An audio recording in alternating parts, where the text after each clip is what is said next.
Алтын авам, ассаламу алейкум. Алла разы болсын аба сизден. Сиз ушундай бир өзгөчө жаралган сейрек жаралчу, кылымда бир сейрек жаралчу инсансыз. Жана видеоңузда таластыктар айтып кеткендей, агайдын ар бир айткан сөзү алтын деп атат. Ошончолук сизге эл сый көрсөтүп, баа берип жатканы бул дагы бүтүндөй сүлүктүүлүктөргө сыймык болуш керек. Бардык сиз менен сыймыктаныш керек. Эми баягы, к сожалению дегендей, не всегда своевременно это все бывает.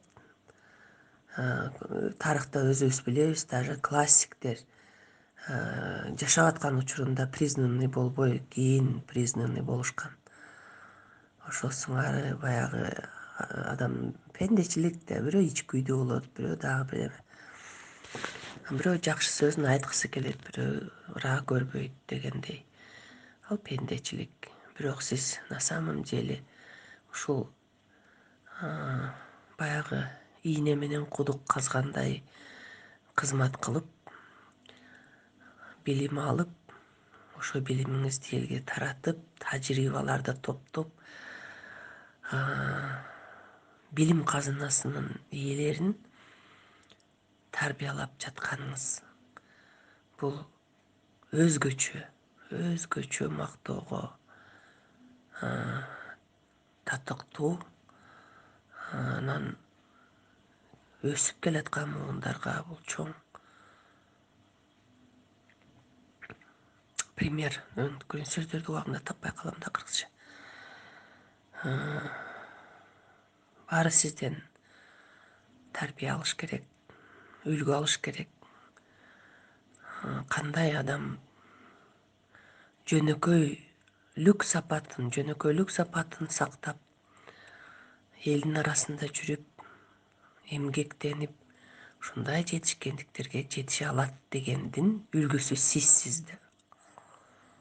При всем при этом вы остаетесь быть скромным человеком. Вы не задираете нос.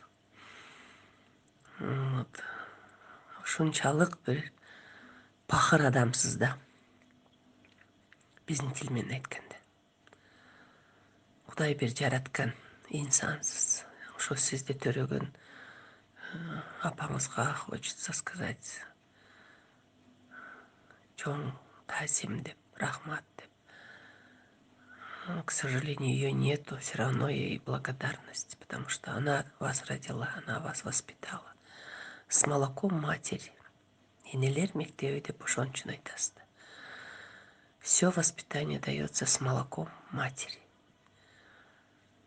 И все зависит, оказывается, в этой жизни от женщины. Мен дагы көп айтам да.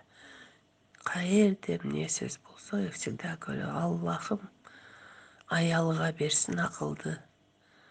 Аял акылдуу болсо, ал жанындагы эркегин өзү эле тарбиялап алат, ийге келтирип алат, жолго салып алат деп. Так что багытыңыз эң туура тандалган. Эми мына ошо өзүңүздүн эмгегиңиздин, жеңишиңиздин үзүрүн көрүп, 7 туугандын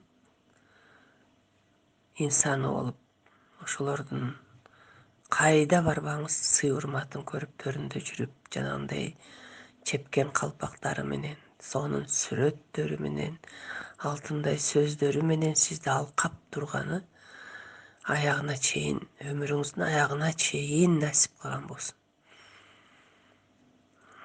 Бул баягы спортсмендер деле машыгуулардын натыйжасында, кандай гана эмгек, зор эмгектин натыйжасында мына олимпийский алтындарды алып келип атышат. Ошо сыңары мына сиз дагы ошолордой эмгек, ошолордой аларды олимпиада алтын алып келди деп эле анан баардык ура деп атпайбы.